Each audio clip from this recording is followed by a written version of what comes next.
یہ چینل بات کرتا ہے اٹھا کے منہ بھی شاہوں سے، جہاں کو باخبر کرتا ہے یہ مفلس کی آہوں سے۔ ناظرین گرامی السلام علیکم ورحمۃ اللہ وبرکاتہ۔ سیدھی بات کے تازہ ترین آج کی بات خاص بات میں آپ لوگوں کا استقبال ہے۔ ناظرین گرامی میں انصار عزیز ندوی اس وقت آپ لوگوں کے سامنے دن بھر سے آئی ہوئی کچھ اہم ترین خبروں کی تفصیلات لے کر کے حاضر ہوا ہوں۔ تفصیلات میں جانے سے پہلے میں آپ کو اطلاع کر دوں کہ آج کے دونوں پرائم ٹائم شائع ہو چکے ہیں، جس میں اہم ترین خبروں پر تبصرہ ہوا ہے۔ جن احباب نے نہیں دیکھا جائیں دیکھیں، دوسروں تک پھیلانے کی کوشش کریں، لنک کو شیئر کریں۔ ادارے کی مضبوطی ناظرین گرامی آپ لوگوں کی مضبوطی ہے اور آپ جانتے ہیں کہ آپ کو کرنا کیا ہے۔ آئیے ناظرین گرامی پہلی خبر کی جانب بڑھتے ہیں۔ ممبئی میں لیبارٹری ٹیکنیشین کے طور پر کام کرنے والی ایک 24 سالہ خاتون کو سخت دھچکا لگا ہے۔ اس نے سائبر فراڈ میں 15 لاکھ روپے کھو دیا کیونکہ اس نے دعویٰ کرنے والے شخص کے ذریعے بھیجے گئے گفٹ پارسلز کا دعویٰ کرنے کے لیے کسٹمز کلیئرنس چارجز میں رقم منتقل کی تھی، جس کا تعلق سیریا سے بتایا جا رہا ہے۔ پولیس نے اتوار کو کہا کہ ہفتے کو درج FIR میں خاتون نے کہا کہ فراڈ اپریل سے جاری تھا۔ پولیس اہلکار نے بتایا کہ جعلساز نے اپنی شناخت شام میں ایک فوجی کیمپ میں کام کرنے والے اسمتھ کے طور پر کی۔ جب اس نے انسٹاگرام پر خاتون سے رابطہ کیا، اس نے عورت سے کہا کہ وہ اپنی تمام بچت اور زیورات اسے محفوظ رکھنے کے لیے بھیج دے گا کیونکہ وہاں اس کا کوئی رشتہ دار نہیں ہے۔ عورت چال میں پڑ گئی۔ ملزم نے اسے بتایا کہ اس کی طرف سے بھیجے گئے نقد اور زیورات پر مشتمل پارسل کا دعویٰ کرنے کے لیے کسٹم چارجز ادا کرنے کی ضرورت ہے۔ خاتون رقم منتقل کرتی رہی اور کرتے کرتے 15 لاکھ تک پہنچ گئی، اور جب 15 لاکھ پورے ختم ہوئے تب جا کر پتہ چلا کہ فراڈ ہوا ہے۔ آئیے ناظرین گرامی بہار میں پیر کے روز یوم آزادی دھوم دھام سے منایا جائے۔ ریاست میں سرکاری تقریب کا انعقاد پٹنہ کے تاریخی گاندھی میدان میں منعقد کیا گیا، جہاں ریاست کے وزیر اعلیٰ نتیش کمار نے قومی پرچم لہرایا۔ نتیش کمار نے اس موقع پر کہا کہ ملک میں آبادی پر قابو پانے کے لیے کسی قانون کی ضرورت نہیں ہے۔ BJP کا ساتھ چھوڑنے کے بعد یوم آزادی پر نتیش کمار کی پہلی تقریر ہے۔ پرچم کشائی کے بعد لوگوں سے خطاب کرتے بہار کے وزیر اعلیٰ نے کہا کہ ریاست میں ترقی کے کئی کام ہوئے، سماجی اصلاح کے لیے بھی لگاتار کام ہو رہے ہیں۔ ناظرین گرامی اتر پردیش پولیس کی انسداد دہشت گردی دستے نے اتوار کو ایک اور شخص کو گرفتار کر لیا گیا ہے، جس پر الزام لگایا گیا ہے کہ اس کا تعلق تنظیم جیش محمد سے ہے۔ جی ہاں، ایک مشتبہ رکن کے حیثیت سے اس تنظیم سے کانپور سے اس شخص کو گرفتار کیا گیا۔ بتایا جا رہا ہے کہ جمعہ کو ضلع سہارنپور سے گرفتار کیے گئے محمد ندیم سے پوچھ گچھ کی بنیاد پر کانپور کی فیلڈ یونٹ نے حبیب الاسلام عرف سیف اللہ کو گرفتار کیا۔ ATS کے دعوے کے مطابق حبیب الاسلام نے اس بات کو قبول کیا ہے کہ وہ ندیم کو جانتا ہے اور دونوں جیش محمد سے وابستہ ہیں۔ ترجمان کے مطابق حبیب اللہ سے ورچوئل ID بنانے میں ماہر ہے۔ اس نے بشمول ندیم کے پاکستان اور افغانستان کے دہشت گردوں کو تقریباً 50 ID فراہم کی ہیں۔ حبیب اللہ پاکستان افغانستان میں متعدد سوشل میڈیا پلیٹ فارم جیسے ٹیلی گرام، واٹس ایپ اور فیس بک میسیجز کے ذریعے رابطے میں بھی تھا۔ اس طرح کے اس پر الزامات لگائے گئے ہیں۔ ناظرین ادھر آسٹریلیا کی دارالحکومت کینبرا میں اتوار کو ایک ہوائی اڈے کے ٹرمینل کی عمارت میں فائرنگ کے سلسلے میں شخص کو حراست میں لیا گیا ہے۔ آسٹریلیا کی دارالحکومت علاقے میں پولیس نے آج تک یہاں تک بتایا کہ ایک شخص کو حراست میں لیا گیا، اس کے پاس سے ایک بندوق بھی برآمد کی گئی۔ پولیس کی طرف سے میڈیا کو جاری کردہ ایک ریلیز میں یہ بھی کہا گیا ہے کہ CCTV کا جائزہ لیا گیا اور اس وقت حراست میں موجودہ شخص ہی اس واقعے کے لیے ذمہ دار ہے۔ ناظرین جھارکھنڈ کے وزیر اعلیٰ ہیمنت سورین نے آزادی کی 75ویں سالگرہ کے موقع پر آج رانچی واقع مورہا آبادی میدان میں پرچم کشائی کی۔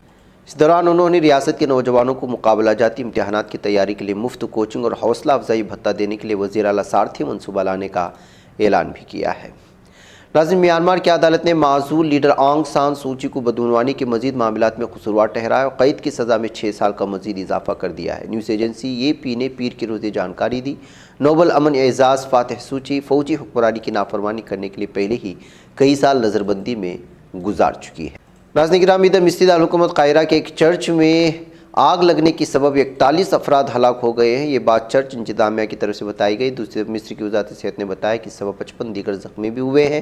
خبر رساں ادارے AFP نے مقامی حکام کے حوالے سے بتایا کہ دارالحکومت قاہرہ کے شمالی مغربی حصے امبابا میں واقع ابو صفین نامی چرچ سے آگ لگنے کی وجہ معلوم نہیں ہو سکی۔ قاہرہ کے آگ بجھانے والے محکمے کی طرف سے تاہم بتایا گیا کہ آگ پر قابو پا لیا گیا ہے۔ ناظرین گرامی صدر رجب طیب اردگان کا ماننا ہے کہ قومی مفادات کا اقوام متحدہ اور نیٹو سمیت ہر پلیٹ فارم پر دفاع کرنے والا، اس کے نتائج حاصل کرنے والا اور مؤثر ڈپلومیسی کرنے والا ترکیہ سب کے سامنے ہے۔ صدر آق پارٹی کے رہنما جناب ایردوغان نے دارالحکومت انقرہ میں اپنی سیاسی جماعت کے مرکزی دفتر میں ضلعی صدور کے اجلاس میں شرکت کی تھی۔ انہوں نے بتایا کہ ترکی کٹھن ترین حالات میں بھی ترقی کرنے کے عمل کو جاری رکھے ہوئے ہے۔ عصر حاضر میں ترقی اور انسانی امداد میں دنیا بھر کے لیے مثال سے تشکیل دینے والا ایک ترکی اس وقت پوری دنیا کے سامنے آ چکا ہے۔ ناظرین، شمالی شام میں جاری چشمہ امن آپریشن کے حامل علاقے میں علیحدگی پسند تنظیم PKK کے 3 دہشت گردوں کو جوابی کارروائی میں ہلاک کیے جانے کی خبریں ترکی سے آ رہی ہیں۔ ادھر یوکرین کے نائب وزیر برائے انفراسٹرکچر یوری واسکوف نے کہا ہے کہ ہم رواں مہینے کے آخر تک اناج سے لدے مزید 10 بحری جہازوں کو روانہ کرنے کا پروگرام رکھتے ہیں۔ یوری واسکوف نے کہا کہ 14 اگست کی شام اودیسا بندرگاہ میں داخل ہونے والے سارا بحری جہاز پر 8,000 ٹن مکئی اور ایفے بحری جہاز پر 7,500 ٹن خوردنی تیل لادا جائے گا۔ ناظرین گرامی، ادھر آرمینیا کے دارالحکومت یریوان میں گزشتہ روز ایک شاپنگ سینٹر میں موجود آتش بازی کا سامان بیچنے والی دکان میں دھماکہ ہونے سے ہلاک شدگان کی تعداد 6 ہو گئی ہے۔ آرمین پریس کی خبر کے مطابق گزشتہ روز ہوئے دھماکے میں ہلاک شدگان کی تعداد 6 ہو گئی، جن میں سے ایک کی شناخت نامعلوم ہے، جبکہ 18 لاپتہ افراد کی تلاش جاری ہے۔ بتایا جا رہا ہے کہ فائر بریگیڈ اور دیگر امدادی ٹیمیں کام جاری رکھے ہوئے ہیں۔ ناظرین، نائجیریا صوبے قدونا میں مسلح جتھوں کی جانب سے یرغمال بنائے گئے 35 افراد کو بازیاب کرا لیا گیا ہے۔ قدونا کے داخلی سلامتی و داخلی امور کے کمشنر سامویل آروان کا کہنا ہے کہ صوبے کے سابون گیرو محلے میں مسلح افراد کے خلاف آپریشن کیا گیا، جس دوران 35 بچوں اور خواتین کو بازیاب کرا لیا گیا، یعنی آزاد کروا لیا گیا۔ ناظرین، نائجیریا کے صوبے جیگاوا میں موسلادھار بارشوں کی وجہ سے سیلاب کی تباہ کاریوں میں 50 افراد ہلاک ہوئے ہیں۔ نائجیریا ہنگامی حالات ایجنسی کے جیگاوا سیکریٹری جنرل الحاج یوسف ثانی بابورا نے اخباری نمائندوں کے لیے جاری کردہ بیان میں کہا ہے کہ صوبے کے 27 علاقوں میں جاری موسلادھار بارشیں سیلابی ریلوں کا سبب بن رہی ہیں۔ بابورا نے یہ بھی کہا کہ سیلاب میں 50 افراد ہلاک اور کثیر تعداد میں زخمی بھی ہوئے ہیں۔ ناظرین، جنوبی امریکی ملک ایکواڈور کے شہر گوائے آکویل میں بم حملے میں 5 افراد ہلاک جبکہ 16 زخمی ہوئے۔ شہر کے محلے کرسٹو کونسیلو میں نامعلوم افراد نے بم حملہ کیا تھا، جس سے 8 مکانات اور 2 گاڑیوں کو بھی نقصان پہنچا تھا۔ وزیر داخلہ پیٹریسٹور کارل نے اس واقعے کی مذمت کرتے ہوئے کہا کہ طویل مدت سے ملکی معیشت کو نقصان پہنچانے والے منظم جرائم پیشہ افراد اب دھماکہ خیز مواد کے ذریعے حملے کر رہے ہیں، جو کہ ملک کے خلاف اعلان جنگ سے کم نہیں ہے۔ ناظرین، ادھر میکسیکو میں حفاظتی قوتوں کے آپریشن میں ایک منظم جرائم پیشہ گروہ کے 164 کارندے گرفتار ہوئے، بھاری تعداد میں اسلحہ اور گاڑیاں قبضے میں لی گئی ہے۔ میکسیکو کے صوبے میکوا کان میں واقع تیامبا نامی قصبے کو 28 گاڑیوں پر مشتمل پاوبلو ونیداس نامی جرائم پیشہ جتھے نے گھیرے میں لے لیا، جس پر حفاظتی قوتوں نے آپریشن کیا تھا۔ اس آپریشن میں میکسیکو کی سرکاری فوج اور قومی محافظوں نے بھی حصہ لیا، جس کے نتیجے میں جتھے کے 164 کارندے گرفتار، ان کے قبضے میں شامل بھاری تعداد میں اسلحہ اور گاڑیاں بھی برآمد کر لی گئی ہے۔ ناظرین، ادھر ظالم اور دہشت گرد اسرائیلی فوجیوں نے مقبوضہ مشرقی القدس اور دریائے اردن کے مغربی کنارے میں چھاپوں کے دوران ایک اور فلسطینی کو شہید کر دیا ہے اور 22 کو حراست میں لے کر کے اپنے ظلم کی انتہا کر دی ہے۔